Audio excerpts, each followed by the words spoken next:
menjadi solusi. Langsung ambil baygon yang udah saya siapin dan kapur barus. Capek gue hidup kayak gini. Buat apa gue hidup kalau semua orang anggap gue gila?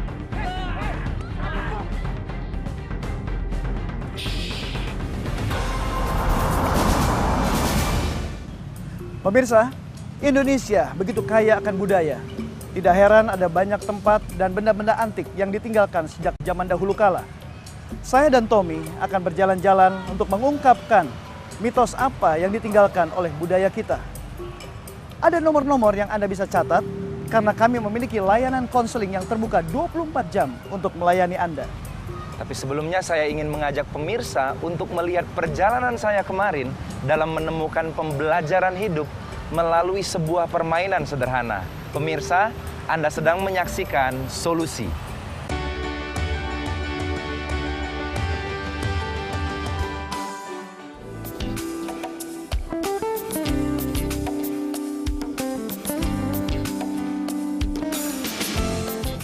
Halo, lagi di mana, Dok? Wih, seru tuh. Oke, aku sana sekarang ya.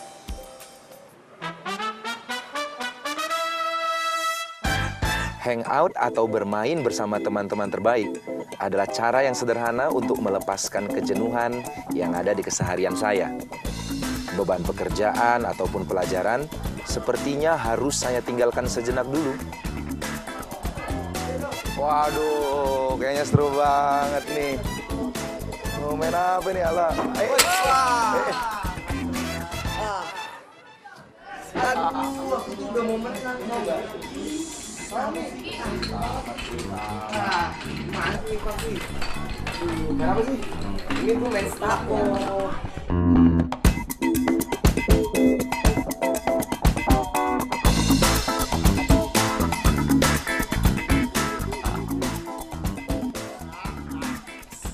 Saya pikir mainan ini gampang loh. Ternyata harus penuh strategi. Bermain stako ini harus punya kecermatan. Cermat melihat peluang untuk membuat lawan berhenti dan mengambil langkah yang salah. Haha, kalau sudah salah langkah, pasti tidak ada ampun. Dan menara stako pun bisa rubuh. Kenapa sih? Dia kan baru kita ajarin. Di tengah-tengah permainan tadi, saya melihat bahwa walaupun bangunannya masih bisa berdiri, tetapi saya yakin bahwa bangunan itu akan segera roboh. Kenapa? Karena sudah ada celah-celah yang melemahkan struktur bangunan stako tersebut. Demikian juga dengan hidup kita. Apabila kita tidak memiliki dasar-dasar kebenaran yang kokoh di dalam firman Tuhan, dan disitulah iblis akan menggerogoti seluruh hidup kita dan bahkan bisa menghancurkannya. Yesus adalah batu karang yang teguh dan dasar yang kokoh bagi hidup kita. Barang siapa yang hidup dan tinggal dalam kebenarannya, tidak akan mudah diperdaya oleh iblis, bahkan oleh tipu daya dunia. Pertanyaannya, maukah saudara dan saya mulai hari ini hidup di dalam Yesus?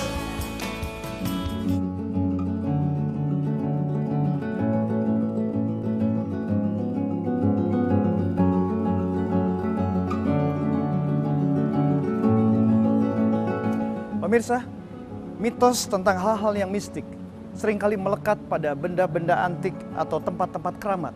Seperti yang terjadi pada Fuchs.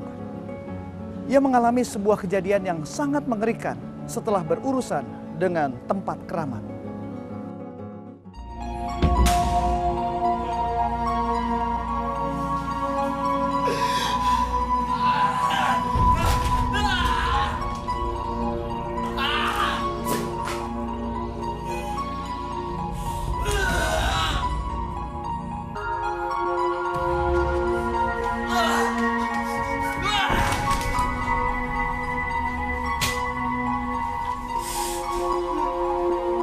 Dan waktu saya pulang itu saya langsung ambil baygon yang udah saya siapin dan kapur barus yang ada di rak buku saya.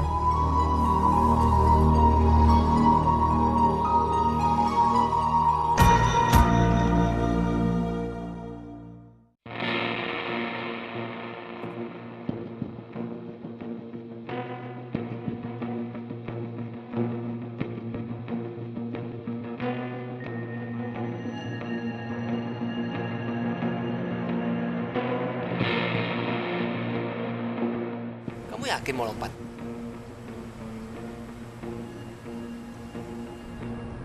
Capek gue hidup kayak gini. Buat apa gue hidup? Kalau semua orang anggap gue gila. Gue dikucilkan. Dan buat apa gue hidup? Kalau gue hidup menderita. Dan saat itu berhubung berlarut-larut di dalam pikiran saya, dianggap orang gila, dikucilkan. Dan saya pikir kalau udah bunuh diri, ya udahlah. Lagian di dunia ini juga nggak ada artinya kalau hidup seperti demikian.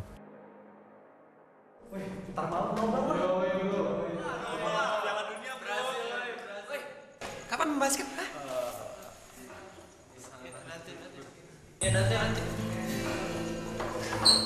Perasaan saya waktu teman menghindar dengan saya dan takut dengan saya, itu dari hari semakin hari itu saya merasakan kesendirian dan saya merasa sedih banget.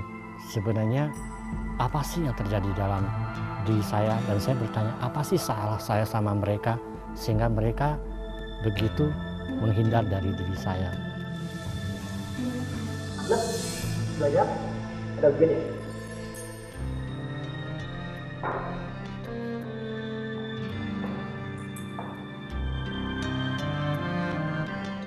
Dan saya berbicara kepada mereka di depan kelas dan saya menyatakan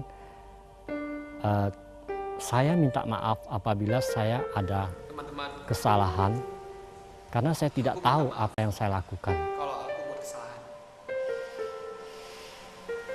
Tapi tolong, jangan kayak gini.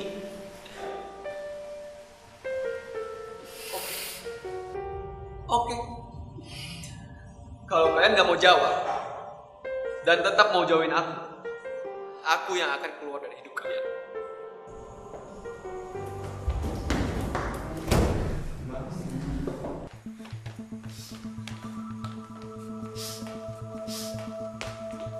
Maaf, Suster. Maaf. Kamu kenapa? Suster, aku sedih, Suster. Semua orang menganggap aku setan, Suster. Yang siap makan mereka, Suster. Ya udah, kalau gitu sekarang kamu ikut saya ya.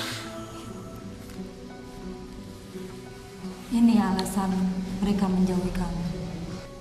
Di saat saya melihat rapot saya, ternyata di rapot saya itu ada tertulis 85 hari izin sakit. Dan saya baru tahu ternyata itu ada jeda 1 tahun di waktu saya SMA kelas 1. Berarti saya udah sakit selama 1 tahun dan saya tidak tahu apa yang terjadi waktu saya sakit. Kamu pernah sakit keras. Apa kamu ingat kejadian itu? Aku cuma ingat waktu kita sama-sama pergi ke Tanjung Batu.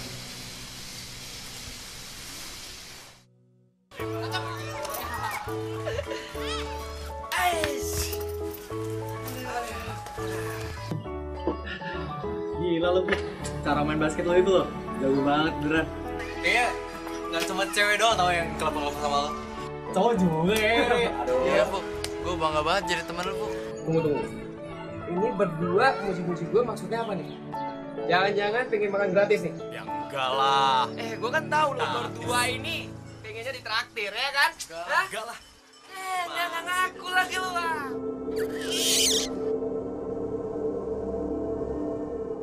Tuh, suara apa ya? Suara apa? Lu berdua denger gak sih? Jangan-jangan itu monyet keramat, Bu. Itu adalah lokasi tempat rekreasi. Cuma menurut kepercayaan kami yang di daerah itu, bahwa di tempat itu adalah sebuah tempat yang angker dan lebih dikenal tempatnya Datuk, di mana itu ada monyetnya. Monyet keramat? Iya, maksud lu monyet datuk? Iya, kan ada mitosnya begitu.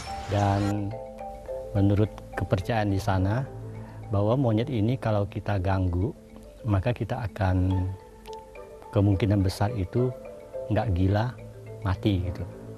Zaman sekarang lu berdua masih percaya mitos? Mana ada mitos begituan? Saja, Fok. Saja.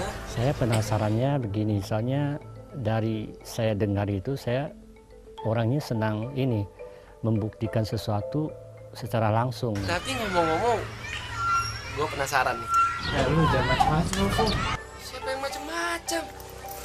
Lu mau kemana? Jadi saya penasaran, saya pikir saya mau cari, coba kalau saya ketemu monyet itu, saya tendang monyet itu, apakah benar saya akan sakit dan benar sampai meninggal gitu.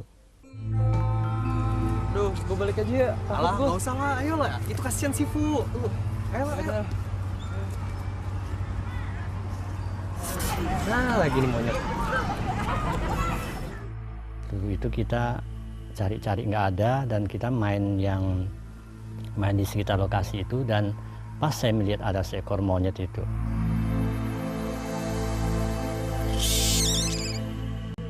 Langsung saya dekatin monyet itu. Makan. Itu langsung saya tendang. Makan lo! Syukurin lo! Parah nih. Tuh kan, gue bilang juga apa? Sama monyet gitu aja takut, ah. Lu lihat, gak apa-apa kan? Lihat aja. Ya, penakut berdua. Hah? Si? Aduh. Kak, kenapa kak? Aduh. Kakak jangan candain aku. Aku takut. Sakit. Saya rasakan itu sakit kepalanya itu sakit banget gitu. Sakit. Aku nggak mau berjalan lagi ya sama kak. Dek. Dek. Sambil saya lihat ke atas ada satu bayangan seperti bayangan hitam itu seluas selimut.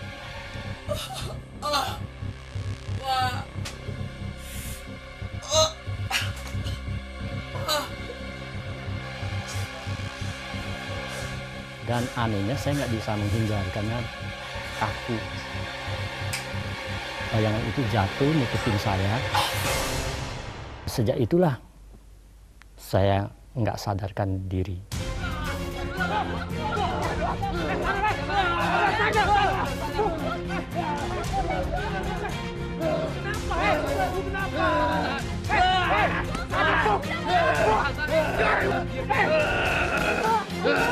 Keadaan emosinya tidak bisa dikendalikan, kadang suka marah-marah.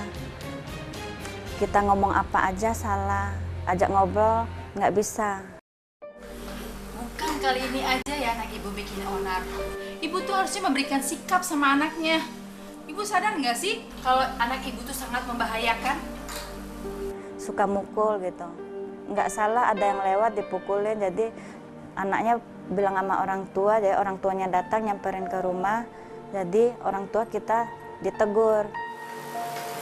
Maaf Bu, melihat kelakuannya yang semakin tak terkendali, pihak sekolah memutuskan untuk menonaktifkan dulu kegiatan belajar Melihat mengajar. koko saya begitu, kita semua kasihan, soalnya apa yang dia lakukan dia nggak tahu. Maaf, kalau kelakuan anak saya sudah merepotkan. Terima kasih atas bantuannya. Baiklah Bu, saya permisi. Mari Bu.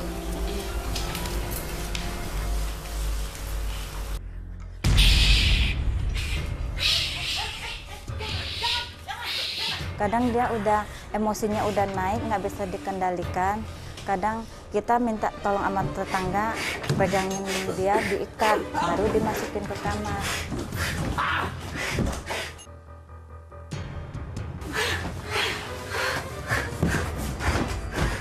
Kita coba ngintip di dalam, pokoknya dia gerakannya kayak kera, marah-marah di dalam.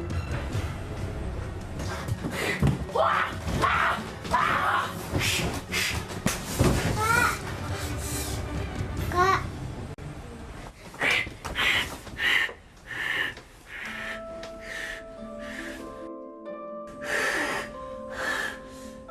Saya melihat abang saya menjadi sedih, kok bisa ada cobaan seperti itu. Kalau bisa Tuhan tolong sembuhkan. Saya masih kecil, nggak tahu apa-apa, cuma dengar cerita apa yang kita lihat.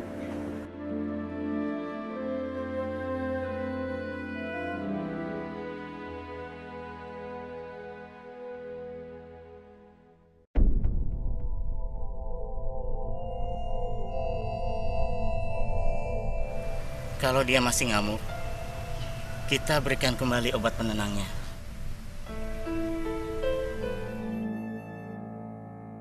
Kami keluarga udah membawa Pak Fu kemana aja, ke rumah sakit, ke alternatif.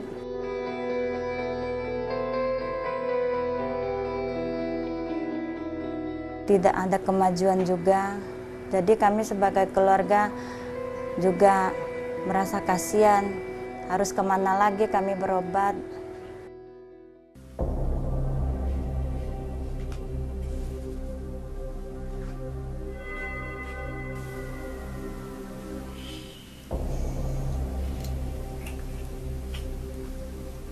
Saya tahu, pasti kalian datang.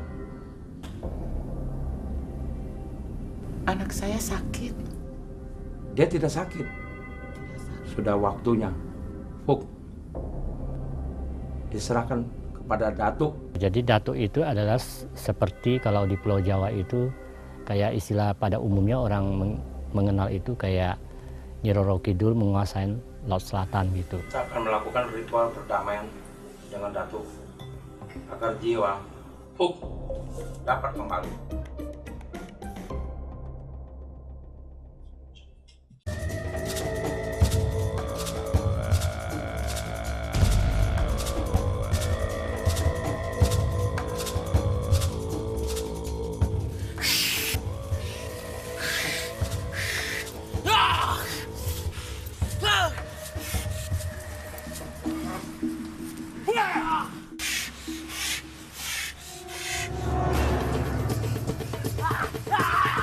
Terus banyak orang pegangin dia. Makanya Datuk itu cepat-cepat simburin dia pakai darah anjing.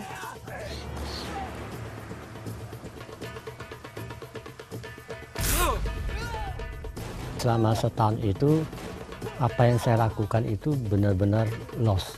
Saya nggak tahu apa yang saya lakukan.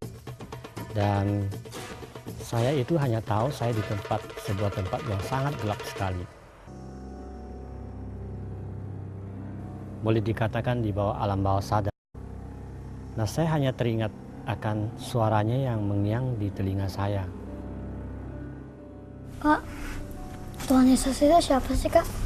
Tuhan Yesus itu adalah salah satu pribadi yang menciptakan kamu, memelihara kamu, dan memberikan kamu makan dan minum. Karena dia adalah Tuhan yang punya surga. Jadi, kalau aku mau ke surga, aku harus minta izin ke Tuhan Yesus dulu dong, Kak? Iya, kamu pintar banget sih. Nah, dengan kamu percaya sama Tuhan Yesus, maka semua dosa Guru sekolah minggu saya menyatakan begini, Fuin, kamu jangan nakal, dan kalau kamu nakal, tidak terima Yesus, nanti kamu akan masuk neraka di saat kamu meninggal. Waktu di tempat gelap itu langsung saya berpikir begini, oh mungkin ini saya udah meninggal itu. Maafkan aku, Tuhan. Dengan perasaan takut begitu, saat itulah saya memohon Yesus beri kesempatan kepada saya untuk hidup sehingga saya bisa memilih Dia sebagai juru selamat pribadi saya. Aku nggak mau. Semua manusia berakhir kepada kebinasaan, Tuhan. Aku nggak mau. Karena posisi selagi saya hidup, saya memang belum menerima Yesus sebagai juru selamat saya.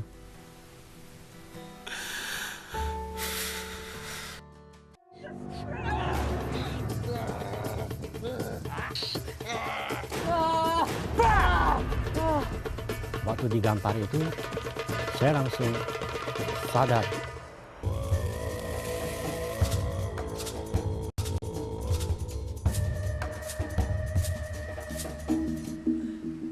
Nah, katanya, Dek, kamu beruntung. Datuk itu mau damai dengan kamu. Karena kamu ini, kata Datuk, berhubung kamu ini tulang dewa, katanya gitu. Mbak, kenapa banyak darah? Wah, beruntung kamu bisa sadar kembali. Datuk itu mau damai sama kamu. Karena kamu sudah dipilih menjadi tulang dewa.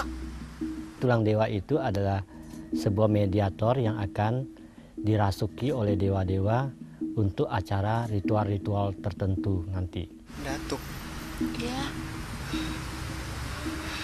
Bukan, Mah. Yang selamatin aku itu Tuhan Yesus, Ma. Bukan Datuk. Tuhan Yesus. Dia keluarin aku dari ruangan gelap, Ma. Wah, berani-beraninya kamu ngomong begitu. Siap-siap aja, kamu kena batunya. Fuk, bangkit Fuk, bangkit. Lihat orang tua kamu, Fuk. Mereka udah berusaha payah menyelamatkan kamu. Di mana ada suara hati meneguhkan kepada saya, apakah kamu tidak kasihan dengan orang tua kamu yang selalu berusaha untuk melihat kamu sembuh, dan bahkan banyak lagi orang yang datang mendoakan kamu supaya kamu sembuh. Dan kenapa setelah kamu sembuh, sekarang kamu ingin bunuh diri?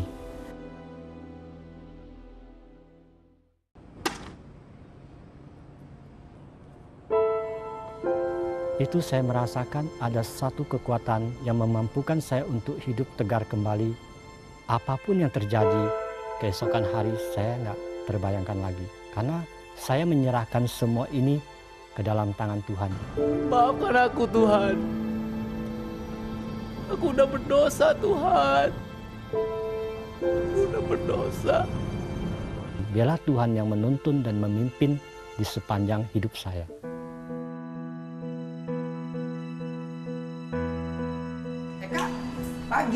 Pagi. Setelah saya menang dari pergumulan saya dan nggak jadi bunuh diri, besoknya saya ke sekolahan itu dengan hati yang penuh sukacita. Jadi saya dengan semangat ke sekolahan, nggak seperti biasanya. Dan bahkan saat ketemu suster yang selaku kepala sekolah saya sapain, saya bilang selamat siang suster. Sampai suster itu bingung. Karena selama ini dia nggak pernah melihat saya seceria itu. Ada apa? Kok kamu girang sekali? Kayak seperti mendapat sesuatu? Oh, jelas dong, suster.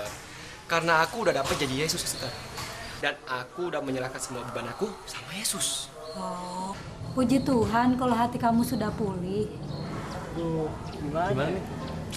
Kalau misalnya kita besok nggak main, kita bisa kalah, men. Iya, kekurangan pemain kita gimana ya? Sifuk tuh, Sifuk panggil. Kalau gitu aku permisi dulu, suster ya. Oke. Fuk. Kenapa? Gini, Fuk. Kita kekurangan orang buat main basket. Kalian ya? Kalau ada maunya aja, baik sama aku. Tapi kalau enggak, saya ada timbul rasa kayaknya nggak mau ikut aja gitu. Biarin lah. Nah, ego saya mulai timbul.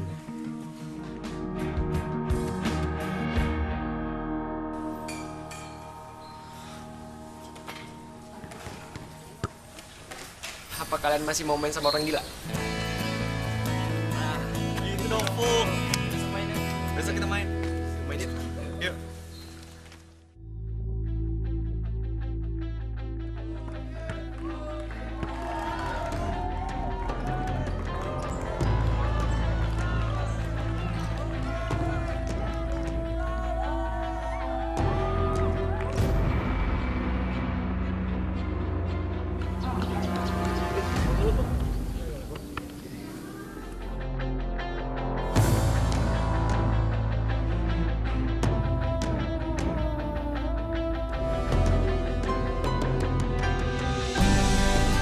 Betul-betul semua di luar pikiran saya. Saya main seperti biasa.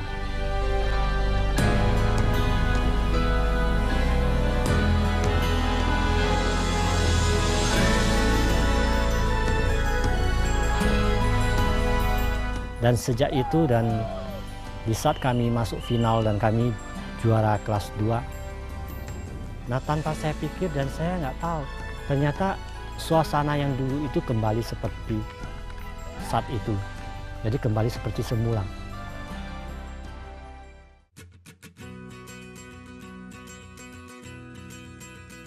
Melalui kisah yang saya alami ini, kuasa Tuhan Yesus itu melebihi segalanya. Sekalipun pada saat itu penerjemahnya menyatakan bahwa saya ini adalah tulang dewa, tetapi Tuhan telah membebaskan saya dari semua belenggu dan ikatan dari iblis ini. Dan sampai hari ini saya tidak mengalami lagi apa itu kerasukan setan seperti yang pernah saya alami, karena Tuhan senantiasa melindungi setiap kita yang sungguh-sungguh mengasihi Tuhan dan menerima Yesus sebagai juru selamat pribadi kita. Setelah Ko Fu Hin sembuh, Ko Fu Hin ingin keluarganya lebih mengenal Tuhan Yesus. Dan waktu itu Mama juga sakit. Ko Fu Hin mendoakan Mama, akhirnya Mama punya semangat hidup lagi dan terima Tuhan Yesus. Akhirnya Mama sembuh juga. Sebenarnya kalau menurut kekuatan saya nggak mungkin bisa menyelesaikan studi saya sampai perguruan tinggi selesai. Demikian juga saya melihat banyak campur tangan Tuhan dalam hidup saya, yaitu di saat pernikahan saya, bahkan sampai Tuhan menganugerahkan ketiga anak di dalam keluarga saya. Saya memiliki satu komitmen di dalam hidup saya memberikan kehidupan saya, seumur hidup saya, hanya untuk melayani Tuhan dan menjadi berkat bagi sesama saya, dimanapun saya berada. Pemirsa, cara hidup kita itu akan menentukan apakah kita akan mudah dikendalikan oleh kuasa kegelapan atau justru kita mendapatkan perlindungan Tuhan. Apa yang dilakukan oleh Fu Hin pada waktu itu? Dia begitu rentan hidupnya sehingga mudah dikendalikan oleh kuasa gelap. Dan dia juga memiliki sikap yang sombong. Kesombongan adalah dosa favoritnya iblis, di mana iblis tidak pernah berubah. Dia mau mencuri, membunuh, dan membinasakan. Hari ini, kalau ada di antara pemirsa yang saat ini sedang mengalami keadaan yang begitu tertekan, karena Anda mulai kompromi dengan kuasa gelap, Anda terikat dengan kuasa-kuasa perdukunan, okultisme, dan Anda ingin bebas, karena Anda sudah begitu sulit untuk bisa lepas dari kuasa kegelapan ini yang membuat Anda begitu menderita. Malam ini ada kabar baik buat Anda. Yesus adalah jawaban bagi kita. Karena Yesus adalah jalan dan kebenaran dan hidup. Kalau iblis mau mencuri, membunuh, dan membinasakan, tapi Yesus datang untuk memberikan hidup dan hidup di dalam segala kelimpahan. Bagi Anda yang saat ini ingin lepas dari kuasa kegelapan, ingin bebas dari kuasa gelap itu, mari saat ini juga buka hati Anda dan mari kita datang kepada Tuhan dan ikuti saya berdoa. Tuhan, saya bersyukur Engkau mengasihi saya. Dan saat ini saya mau membuka hati saya untuk menerima Yesus masuk di dalam hidup saya sebagai juru selamat. Ampuni saya Tuhan, kalau selama ini saya mengandalkan kuasa kegelapan, kuasa-kuasa lain selain daripada Tuhan. Dan malam ini, pulihkan saya Tuhan, dan berikan saya kekuatan untuk saya hidup benar di mata Tuhan. Terima kasih Tuhan. Di dalam nama Yesus Kristus saya berdoa dan mengucap syukur. Amin. Pemirsa, saya percaya komitmen Anda bersama Tuhan pasti membawa perubahan yang baik. Saya bawa kabar baik buat Anda tidak sendirian. Kami di Tim Solusi bersedia mendukung dan membantu Anda dalam menjalani komitmen yang Anda buat hari ini. Ada nomor-nomor telepon yang saudara bisa hubungi lewat SMS, telepon, atau email. Dan bagi saudara yang di luar Jabodetabek bisa langsung menghubungi nomor-nomor telepon bebas pulsa di bawah ini. Saudara bisa ngobrol, sharing, curhat, ataupun konsultasi di sini. Jangan lupa telepon kami. Pemirsa, jika Anda merasa terinspirasi menyaksikan acara Solusi hari ini, kami ingin mengajak Anda untuk Anda dapat mengajak teman, sahabat, atau saudara Anda untuk menyaksikan acara Solusi minggu depan. Anda bisa SMS mereka pada saat acara Solusi dimulai. Atau Anda bisa minta mereka untuk like Facebook page kami di Solusi TV. Pemirsa, terima kasih untuk kesetiaan Anda menyaksikan Solusi. Dan Tuhan memberkati.